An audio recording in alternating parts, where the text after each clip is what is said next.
o segundo vídeo sobre o surgimento da sociologia. Agora iremos falar sobre a Revolução Industrial. Como nós já vimos no vídeo anterior, mas aqui vamos aprofundar, a Revolução Industrial ela se inicia na Inglaterra, na Europa. Assim como a Revolução Francesa, a Revolução Industrial se inicia na Europa. E as duas são simultâneas uma à outra. E, então iremos ver isso de forma melhor. Então a Revolução Industrial ocorre na Inglaterra entre o ano de 1760 a 1840.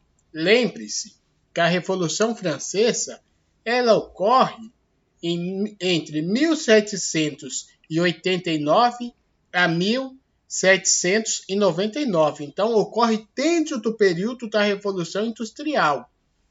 Então, nós temos dois grandes acontecimentos ocorrendo na Europa ao mesmo tempo, a Revolução Industrial e a Revolução Francesa. A Revolução Industrial começa na Inglaterra, depois vai se espalhar por outras partes da Europa. E ela acontece a partir do quê? A partir do desenvolvimento da máquina a vapor. É a máquina a vapor que faz surgir a Revolução Industrial. Nós estamos falando aqui do período capitalista. Aqui é, como a gente pode dizer assim, a consolidação do capitalismo. A Revolução Industrial é a consolidação do capitalismo. E a partir disso, a partir da Revolução Industrial e da Revolução Francesa, é que Marx vai falar contra o capitalismo e vai falar sobre a luta de classe, que é o que vai acontecer futuramente aqui no período da Revolução Francesa, ou da Revolução Industrial. Então, as ideias de Marx, ela já vai gerar nos trabalhadores futuramente um movimento. Então, um grande impacto da Revolução Industrial é a saída do campo para a cidade, o que nós chamamos de êxodo rural. É uma mudança social chamada de êxodo rural. Veja, essa mudança é uma mudança de estilo de vida, de comportamento, de pensamento, de cultura, de economia, de sociedade, de família, de religião, também cenário político. E é todas essas mudanças que faz surgir a sociologia. O que a sociologia vai fazer? A sociologia, ela olha toda essa movimentação, todo esse fenômeno, e estuda esses fenômenos, estuda esses movimentos sociais, o que nós chamamos na filosofia de movimento social. Então, o homem no campo, ele tinha o seu horário de dormir, de acordar, de comer, de descansar. E com a mudança do campo para a cidade por causa da indústria, da máquina, o homem perde isso, perde a liberdade de dormir, de comer, de descansar, do lazer, de estar junto com a família. Imagine que o homem no campo, ele acorda cedo. 4h30, 5h, ele já está no campo, já está na lida.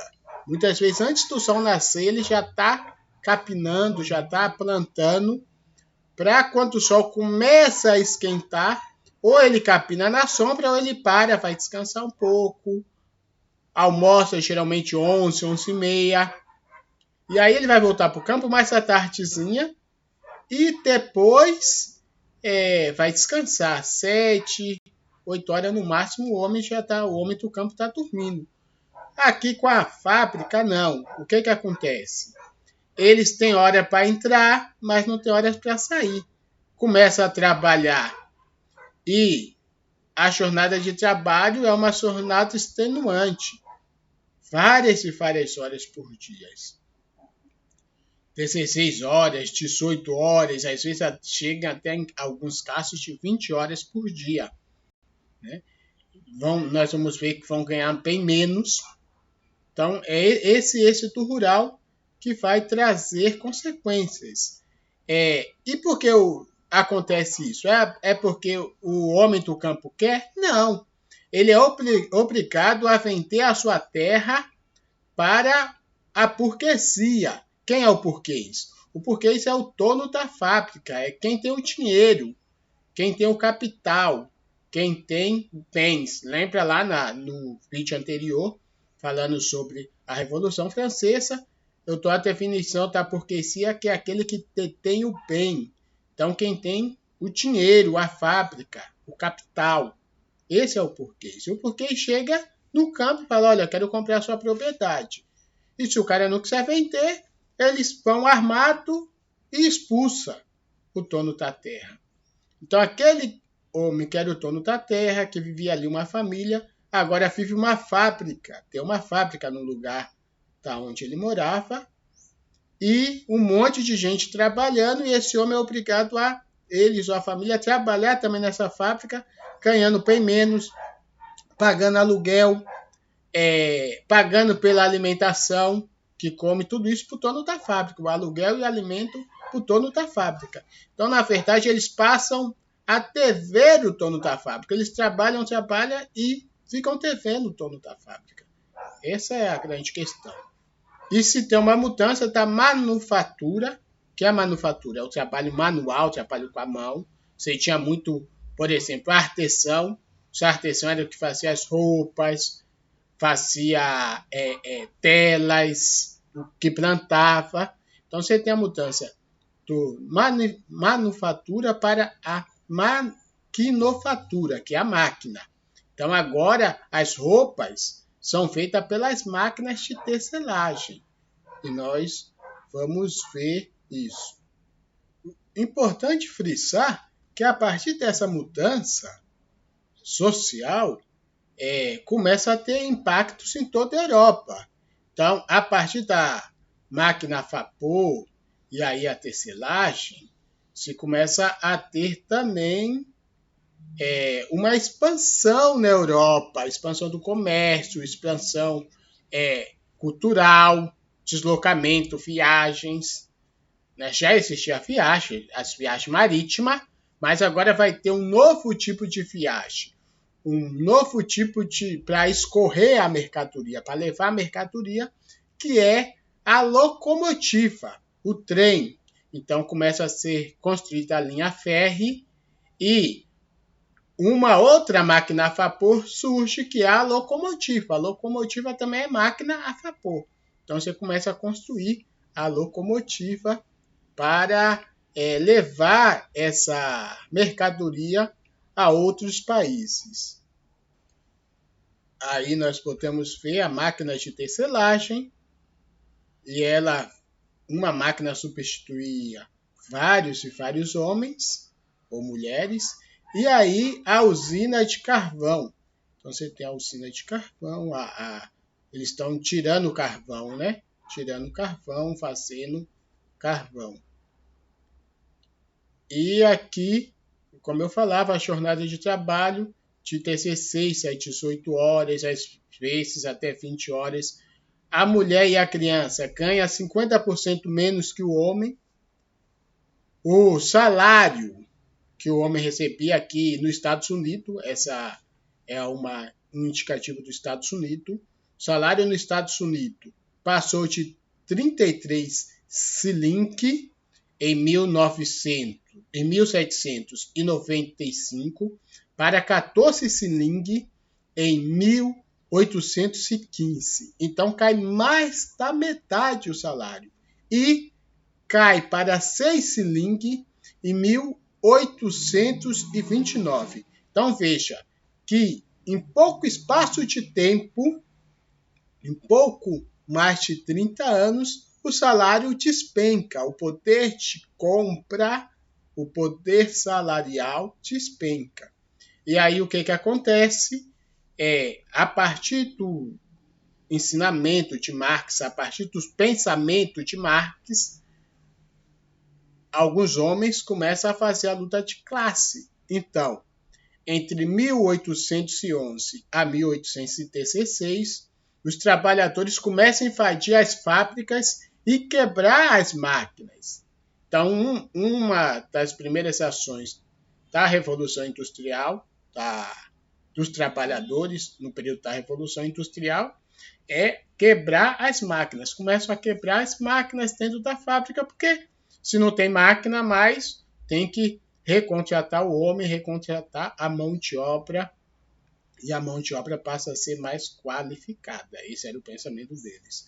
E um segundo movimento, que vai citar em 1830, é que os trabalhadores começam a lutar pelos direitos trabalhistas, aí criando os sindicatos, né? Então começam a lutar pelos direitos trabalhistas e vão formar os sindicatos. O sindicato nada mais é que um movimento social institucionalizado, como a gente já viu. Então cria os sindicatos. E o que esses trabalhadores lutam? Quais são os direitos trabalhistas que eles estão lutando? Menor jornada de trabalho, que era de 18, 16, 18, 20 horas, então diminuir essa jornada de trabalho, uma menor, 12 horas, 10, 12 horas. Melhoria salarial, então o salário aumentar, o salário, ter direito a descanso, a férias, né? Porque não se tinha. Por exemplo, só para vocês terem uma ideia, era normal se ter o trabalhador que se acidentasse. Tinha muitos acidentes de trabalhos com as máquinas. O cara cortava o dedo, ou a mão, o braço, e teve acidente de trabalho? Problema seu. Está demitido. Você não serve mais para trabalhar, então está demitido. Você não tem direito a nada. Não tem direito à indenização, não tem direito a seguro-desemprego, não tem direito a nada. Você está trabalhando, ficou doente? Problema, você não tem direito nenhum. Não está trabalhando, não tem direito a receber. Então não recebe. Então os trabalhadores começam a lutar pelos seus direitos sociais. Então, melhoria de trabalho, direito a descanso, direito às férias, direito a uma melhor remuneração. Então, aí está o impacto da Revolução Industrial, e esse impacto é, no primeiro momento, o êxito rural, deslocamento do campo para a cidade, e mais para frente, aí a revolta, a organização dos trabalhadores, primeiro em revolta, quebrando as máquinas, e depois se organizando, formando os sindicatos. É essa grande mudança, junto com a Revolução Francesa, é que vai formar, vai iniciar a sociologia. Veja, aqui repito, isso aqui, a Revolução Industrial, é o auge, podemos dizer assim, do capitalismo. É onde o capitalismo se consolida, a consolidação do capitalismo. E Marx, vendo tudo isso, vendo toda essa loucura que está acontecendo na Europa, ele não tem outra coisa a não ser contra o capitalismo, a ser contrário ao capitalismo, a ser contrário a toda essa exploração da mão de obra humana, e lançar uma nova proposta, que é o socialismo, né? Para Marx, o capitalismo ele escraviza o homem, torna o homem escravo, torna o homem mercadoria. Marx vai dizer que o capitalismo, o capital, faz o homem perder a sua condição humana e se tornar